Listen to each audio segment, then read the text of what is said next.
Enggak ya, maksudnya ini mitos, nggak ada hubungannya dengan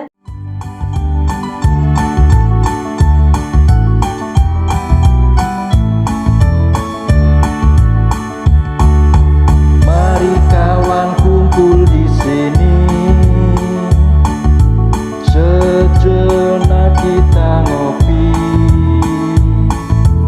Ngopi bukan sembarang ngopi, ngobrol pengetahuan dan informasi. Hai Sobat Mas Bara, apa kabar semuanya? Selamat datang di Ngopi Mas, ngobrol pengetahuan dan informasi seputar Labkesmas. Bersama saya Eva Lestari, kita akan ngobrol santai tapi bermakna sambil menyeduh pengetahuan yang berguna bagi kesehatan kita semua. Kalau pada episode podcast sebelumnya adalah series informasi, nah kali ini podcast kita adalah series pengetahuan. Pada kesempatan kali ini, kita akan membahas isu yang sedang viral belakangan ini, yaitu Mpox atau Monkeypox. Nah, bersama kita sudah ada Dr. Sylvia Apriliana. Beliau adalah dokter di Balai Labkesmas Banjarnegara. Selamat pagi, Dok. Selamat pagi Mbak Eva. Apa kabar? Baik. Fresh sekali ya, Dr. Sylvie. Oh iya. Kita sharing-sharing pengetahuan ya, Dok, tentang Mpox. Dok, Mpox ini kan sedang jadi perhatian global. Kemudian menyebar dengan cepat dan juga berdampak serius pada kesehatan banyak orang. Dan penyakit ini bisa menimpa siapa saja. Ya, Nah, penting bagi kita untuk memahami gejala, cara penularan, dan bagaimana kita bisa melindungi diri dari bahaya penyakit ini. Nah, kita akan tanya jawab nih, Dok, nanti seputar Mpox. Siap. Yang pertama, mengenal lebih dekat terkait Mpox ini. Bisa dijelaskan, Dok, apa itu Mpox atau Monkeypox? Jadi Mpox atau Monkeypox itu adalah penyakit yang disebabkan oleh virus Monkeypox atau Monkeypox virus. Monkeypox virus ini termasuk dalam keluarga ortopoxvirus. Sebenarnya sekeluarga dengan virus yang menyebabkan penyakit cacar, tapi bukan cacar air ya, itu beda virus lagi dengan cacar air, tapi cacar yang sebenarnya di dunia itu sudah tereradikasi dari tahun 80-an. Cuma ini sekarang ada virus yang masih sekeluarga muncul, namanya Monkeypox virus ini, seperti itu. Terus Monkeypox virus ini sebenarnya kan pertama kali itu ditemukan pada tahun 1958. Ditemukan pertama kali itu di Denmark pada monyet yang sebenarnya dipelihara atau digunakan untuk penelitian. Nah, itu ditemukan ternyata ada penyakit cacar ini nih pada monyet, makanya disebut dengan Monkeypox virus, seperti itu. Kalau orang awam itu kan ini ya, kalau ada bercak-bercak seperti cacar itu kan kiranya langsung cacar air gitu. Ya. Ciri khas yang membedakan cacar air dengan Monkeypox ini apa ya, Dok? Perbedaannya ya dengan cacar air dari penyebabnya saja kan sudah berbeda ya sebenarnya untuk virusnya. Terus untuk di Monkeypox ini sendiri yang paling utama itu adanya pembesaran atau pembengkakan pada kelenjar getah bening. Jadi bisa juga pembesaran kelenjar bening di leher atau di ketiak atau di inguinal atau di daerah selangkangan seperti itu. Walaupun kebanyakan yang sudah terjadi ya, yang dari tahun 2022 sampai sekarang itu yang banyak terjadi itu pembengkakan kelenjar beningnya itu di bagian inguinal atau selangkangan. Terus perbedaannya lagi kalau di Monkeypox atau Mpox ini untuk bercak-bercak yang ada itu cenderung lebih lama untuk menjadi keropeng atau menjadi sembuh, itu bisa mencapai 2-4 minggu. Sementara kalau cacar air kan lebih cepat, seminggu saja sebenarnya sudah terjadi perbaikan atau sudah terbentuk kulit yang baru. Gitu sih, Mbak. Oh iya. Nah, untuk penularannya gimana, Dok? Untuk penularannya sebenarnya mirip ya dengan virus-virus yang lain. Jadi dari kontak kulit dengan kulit, jadi itu kan muncul bentol-bentol, ada cairannya, terus ada nanahnya. Jadi saat kita kontak dengan penderita atau pasien yang mengalami Monkeypox, terus kita kena cairannya, ya kita akan tertular. Dan juga bisa juga penularan itu melalui droplet atau air liur yang keluar. Walaupun untuk penularan melalui droplet atau air liur itu harus dengan kontak yang lama. Jadi tidak dalam waktu dekat tapi dalam kontak yang lama, biasanya dalam keluarga gitu, itu bisa menular melalui droplet. Ada lagi yang melalui kontak seksual, karena si mpox atau monkeypox ini gejalanya itu tidak hanya ada di kulit, tapi juga muncul gejala-gejala itu bisa di saluran pernafasan dan juga ada di anus dan juga di vagina, itu juga bisa muncul sebenarnya bercak-bercak tapi di dalam, jadi kan kita nggak tahu ya, seperti itu. Kalau penularan lewat udara gimana, Dok? Kalau penularan lewat udara sih bukan yang model seperti COVID yang bisa langsung menyebar, tapi lebih ke yang droplet tadi itu, Mbak. Jadi karena kita, ya seperti tadi saya bilang bahwa dia itu bisa timbul gejala atau bercak-bercak di saluran pernafasan, berarti kan dia di air liur juga ada sebenarnya si virus monkeypox ini kan. Jadi saat kita kontak lama dengan orang yang menderita monkeypox, ternyata ada lukanya di bagian saluran pernafasan, mulut, area mulut, si air liur itu bisa kan masuk ke kita tanpa kita sadari, jadi kita akan tertular seperti itu. Oh iya, Dok. Nah, untuk gejalanya nih, Dok, selain ruam-ruam yang ada airnya atau nanahnya, itu gejala-gejala yang umum itu seperti apa, Dok? Gejalanya sama seperti infeksi virus, ada demam, terus demam tinggi, bisa menggigil, ada sakit kepala, terus tadi yang pembesaran kelenjar getah bening itu, terus ada lagi kelelahan, keletihan, rasa lemah, rasa letih, dan juga ada juga nyeri-nyeri pada otot, seperti itu sih, Mbak. Ya.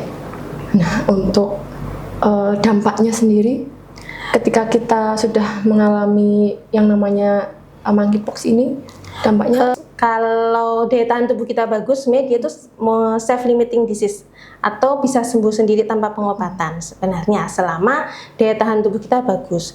Yang menjadi permasalahan adalah saat seseorang itu mempunyai daya tahan tubuh yang lemah atau lebih rendah dibandingkan orang lain. Contohnya seperti pada anak-anak, itu kan otomatis daya tahan tubuhnya memang masih rendah karena cenderung lebih imatur dibandingkan yang dewasa. Terus pada ibu hamil, daya tahan tubuhnya lebih rendah dibandingkan yang lain, dan orang-orang tertentu yang memang mempunyai sakit atau daya tahan tubuh yang lemah seperti yang terkena HIV dan lain sebagainya, seperti itu. Itu memang bisa menimbulkan suatu komplikasi ke depannya, seperti nanti bisa ada infeksi di mata, terus karena si virus itu bisa masuk ya dan tidak bisa dilawan, maka dia bisa menyebar ke organ-organ lain seperti jantung, ginjal, hati, otak. Jadi bisa ada infeksi tempat lain seperti itu. Bisa juga muncul adanya infeksi sekunder, jadi ada infeksi bakterinya. Resikonya lagi kalau sampai mencapai ada komplikasi, maka bisa jadi kematian, seperti itu sih. Tapi untuk kasus kematiannya apakah banyak, Dok? Sebenarnya kan monkeypox virus ini kan ada dua jenis ya. Jadi yang jenis yang 2B dan yang clade 1 itu. Kalau untuk yang 2B itu memang dibilangnya tidak terlalu ganas gitu kan. Jadi untuk tingkat kematian saja masih rendah. Sementara yang clade 1 itu yang mencapai 3-6% untuk tingkat kematiannya. Rendah ya, Dok ya? Jadi ya, sebenarnya termasuknya rendah kalau dibandingkan dengan cacar atau smallpox yang sudah tereradikasi itu. Ya. Nah, tadi terkait dokter kan sudah menyinggung ibu hamil ya. Ya. Apakah bisa ibu hamil itu menularkan pada janinnya, Dok? Kalau ibu hamil itu sedang menderita monkeypox? Bisa. Jadi kalau dari penelitian yang sudah ada dan dari kasus-kasus yang sudah pernah terjadi, kalau ibu hamil terkena monkeypox atau mpox, dia dapat menularkan ke janin yang ada dalam kandungannya. Jadi bisa terjadi bayi lahir sudah dalam kondisi mati, bisa terjadi cacat dan seperti itu. Jadi bisa menular ke bayinya gitu. Tapi kalau untuk penularan melalui ASI itu masih perlu diteliti lebih lanjut seperti itu. Iya. Jadi ibu hamil yang sedang menyusui itu ini ya, Dok, belum diketahui dengan jelas apakah dari air susunya itu masih belum bayi. Itu masih harus diteliti lagi. Ya. Nah, untuk ini, Dok, cara pencegahannya supaya kita itu tidak terkena penyakit ini. Protokol kesehatan masih sangat berguna ya kalau untuk infeksi mpox ini atau monkeypox. Jadi kita ya harus menghindari orang-orang yang kemungkinan terkena mpox, mencegah kontak dengan mereka, terus pakai masker karena orang yang terkena monkeypox atau mpox itu kan ada gejala di ininya ya, saluran pernafasan, jadi bisa mungkin batuk, pilek, maka ya mereka juga harus pakai masker, kita juga harus pakai masker. Dan yang paling penting ya jangan lupa untuk cuci tangan pakai sabun, itu kan juga harus dilakukan seperti itu. Nah, jika kita berada di satu rumah dengan penderita, Ya. nah itu apa yang harus kita lakukan, Dok? Kalau satu rumah ya berarti orang yang menderita mau nggak mau harus dipisahkan atau diisolasi. Diisolasi. Kalau bisa itu juga dengan ada kamar mandi tersendiri nih, jadi terpisah dari yang lain biar yang lain tidak terkena kontak atau berkontak lah dengan mereka.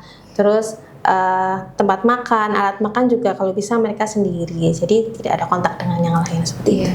Nah, misalnya Dok, kamar mandi kan belum tentu ini ya bisa terpisah gitu ya. Oh, Misal iya. kamar mandinya hanya satu. Itu mau nggak mau setiap pasien mpox habis dari kamar mandi harus dibersihkan. Steril Mereka gitu harus ya. disterilkan, harus membersihkan sendiri seperti itu sih. Iya.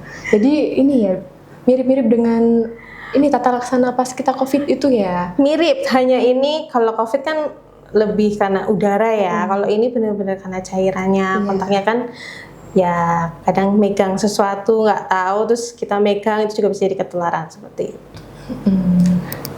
Apakah sudah ada vaksin, Dok, untuk pencegahan penyakit mpox? Vaksin untuk mpox sendiri sebenarnya belum ada. Yang ada itu vaksin yang dikembangkan untuk smallpox. Jadi karena virus penyebabnya kan sama ya dari satu keluarga, jadi sifat-sifatnya kan sama. Jadi yang disarankan itu bisa yang disetujui itu dengan menggunakan vaksin yang untuk smallpox itu.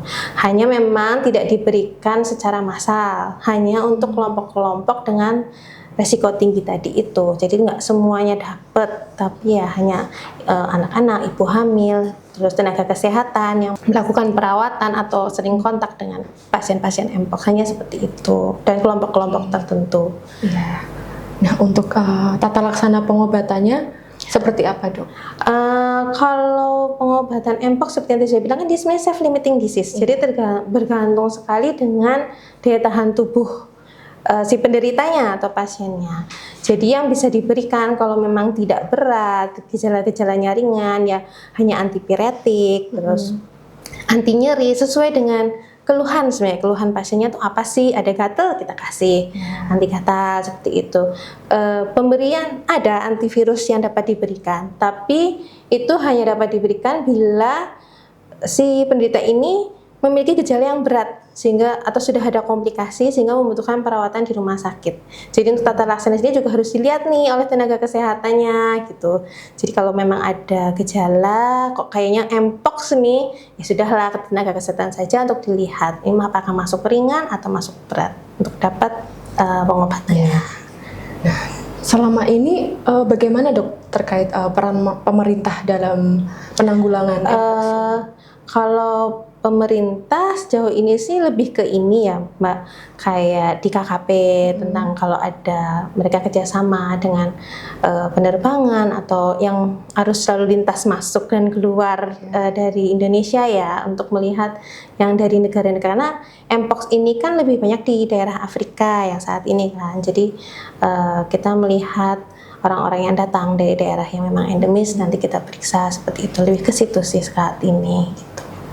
Untuk masyarakat sendiri ada nggak sih, Dok, hal-hal yang harus dilakukan masyarakat nih, masyarakat harus ikut berperan gitu dalam pencegahan atau penanggulangan? Mungkin lebih ke ini ya, kayak deteksi dini atau penemuan dini. Kadang kan petugas kesehatan nggak tahu ya, ternyata oh ada orang nih habis dari luar negeri, kan nggak tahu. Biasanya masyarakat malah yang lebih tahu, dan ternyata ada Wajib gejalanya. lapor gitu Iya, ya, harus ya. lapor nih ke Harus lapor. entah ke kader, entah ke puskesmas gitu kan. Jadi lebih cepat ditangani gitu ya. Diharapkan peran serta masyarakat untuk sadar ya tentang hal itu. Iya, Dok, kita ada beberapa ini, Dok, yang berseliweran terkait mitos yang kemungkinan juga hoax nih. Ini biar masyarakat secara umum tahu, kita bahas ini ya, Dok, beberapa mitos atau fakta ini yang sudah beredar di masyarakat. Yang pertama, Dok, mpox hanya bisa menular melalui hubungan seksual. Mitos atau fakta ya, Dok?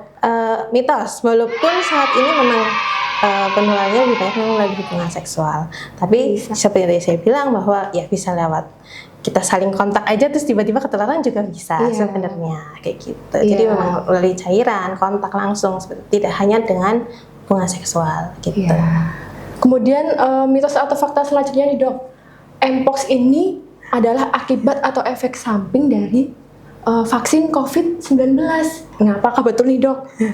Enggak ya, maksudnya ini mitos, nggak ada hubungannya dengan vaksin COVID. Ini lebih ke daya tahan tubuh masing-masing sih, Iya. sama seperti infeksi virus lainnya kan juga seperti itu ya. Kalau daya tahan tubuhnya bagus ya tidak akan terkena atau mungkin gejalanya ringan. Tapi kalau daya tahan tubuhnya lemah ya bisa terkena atau gejalanya lebih berat. Tapi tidak ada hubungannya dengan vaksin COVID atau vaksin-vaksin yang lain. Iya, karena kan banyak masyarakat ini sudah mulai pada khawatir nih dampak-dampak dari kemarin waktu vaksin COVID-19. Ya. Apakah ini termasuk salah satunya atau enggak ya? Ternyata Enggak kan sih, enggak. ini hanya mitos Iya, ya. itu hanya mitos aja. Nah, yang ketiga nih dok, mitos atau fakta, cacar monyet hanya menjangkit kelompok tertentu saja. Mitos lagi, Mitos ya. enggak ya, maksudnya tidak hanya menjaga kelompok tertentu walaupun sekarang memang banyak pada kelompok tertentu, tapi seperti tadi saya bilang Bisa ini ke tuh semuanya. bisa ke semuanya, anak-anak bisa, ibu hamil bisa, kita yang sehat saja bisa tiba-tiba terkena kalau memang kontak dengan orang yang terkena Mpox. Jadi tidak hanya kelompok tertentu, seperti itu Mbak. Oke, siap dok. Jadi terima kasih dokter atas penjelasannya. Jadi kita tahu ya terkait apa itu Mpox, kemudian penyebabnya apa, gejalanya seperti apa, cara penularannya, kemudian cara pencegahannya kita hal-hal apa saja yang bisa kita lakukan untuk mencegah Mpox ini. Terima kasih banyak sharingnya dok, sangat membantu kita dalam mawas diri ya untuk mencegah supaya tidak tertular penyakit Mpox. Kesehatan bukan hanya tentang diri kita, tapi juga tentang orang-orang di sekitar kita. Dengan menjaga kebersihan, mengikuti anjuran kesehatan, dan selalu waspada, kita telah berkontribusi besar dalam menjaga lingkungan yang sehat. Demikian obrolan kita di episode kali ini tentang bahaya Mpox. Semoga apa yang kita bahas tadi bisa membuka mata kita semua betapa pentingnya menjaga kesehatan dan waspada terhadap penyakit yang sedang viral ini. Seperti kata bijak, mencegah adalah bentuk perlindungan terbaik. Dengan pengetahuan yang kita miliki sekarang, kita bisa bersama-sama melindungi diri, keluarga, atau masyarakat dari penyebaran Mpox. Ngopi mas, ngobrol pengetahuan dan informasi seputar Labkesmas. Ngopi mas, ngobrol pengetahuan dan informasi seputar Labkesmas.